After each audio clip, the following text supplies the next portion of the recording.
ఆయనే రాముడు అరణ్యముల యందు పాదములను ఉంచాడు. వికటాటవీషు శ్రీవేంకటాద్రి, ఆ వెంకటాచలం శిఖరం మీద తన పాదములను ఉంచాడు.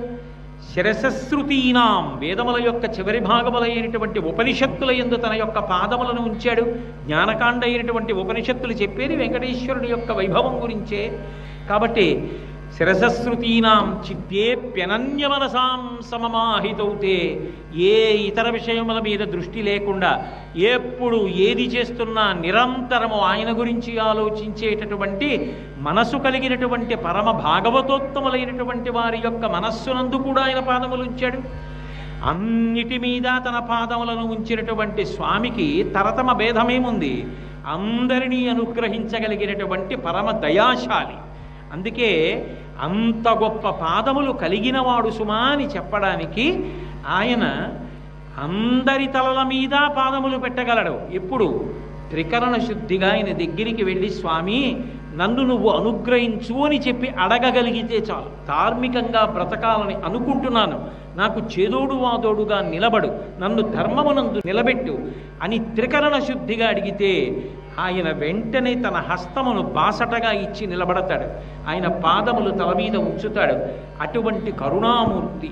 అందుకే పద్మాసనస్థయౌ పద్మావతీదేవి నిజవక్షమందున నిలుపుకొనుచు జనులకు తన చరణములే గతి అని దక్షిణకరము పాదములు చూప తన చరణములు నమ్మిన వారలకు ఈ భవాంబోధి కటిదగ్నమగునటంచు ప్రాయస్వ చరణౌ పుంసాం శరణ్యత్తేన పాణినా కృపయా దిశతే శ్రీమద్వెంకటేశాయ మంగళం అని ప్రాయ ప్రపన్న జనతా ప్రథమావగాహ్యౌ మాతుస్తనావివ శిశోరమృతాయమానౌ ప్రాప్తౌ పరస్పర తులామ తులాంతరౌ తే శ్రీవేంకటేశ చరణౌ శరణం ప్రపద్యే అంటారు.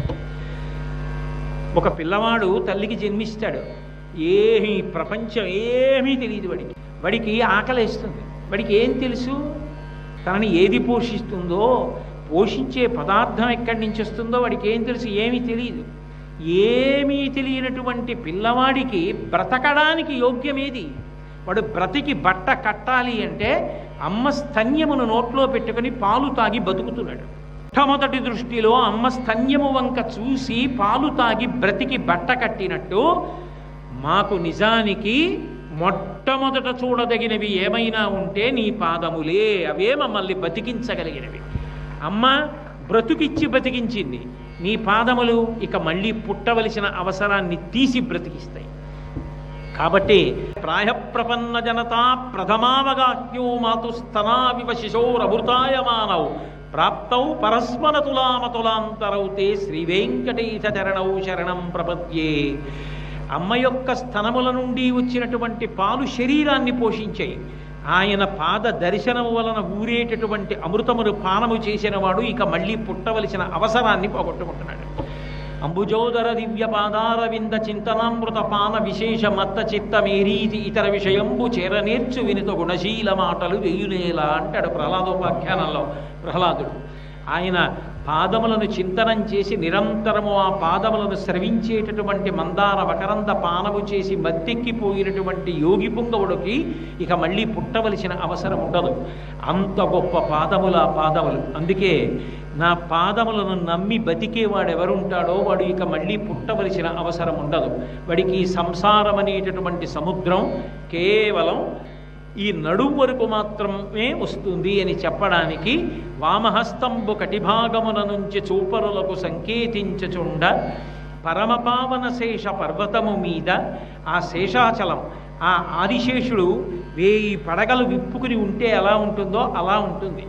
అలా ఉండేటటువంటి ఆ పర్వతం ఆకాశంలోంచి చూస్తే పూర్వం ఆ పర్వత సానువులు బయలుదేరినవి పావుల మెలికలుగా తిరిగి చిట్ట చివరికి వెంకటాచలం దగ్గరికి వచ్చేటప్పటికి అది పడగ విప్పుకున్నట్టుగా ఉండి పడగ మీద మణి ఎలా ఉంటుందో అలా ఆనందనిలయ విమానం ఉంటుంది.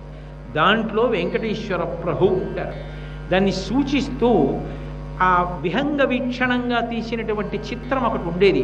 కాబట్టి ఆ మహానుభావుడు పరమపావన శేష పర్వతము మీద అలరు ఆనంద నిలయమందనను నిలచి, ఆయన ఉన్నది ఆనంద నిలయం. ఒక్కొక్క విమానానికి ఒక్కొక్క పేరు ఉంటుంది. కంచిలో ఉన్నటువంటి విమానం పుణ్యకోటి విమానం అంటారు. ఒక్కసారి ఆ విమానం వంక చూసి నమస్కారం చేశారనుకోండి, కోటి పుణ్యములు చేసినట్టు. నరసింహస్వామి దేవాలయం ఉంటుంది వరదరాజస్వామి దేవాలయంలో.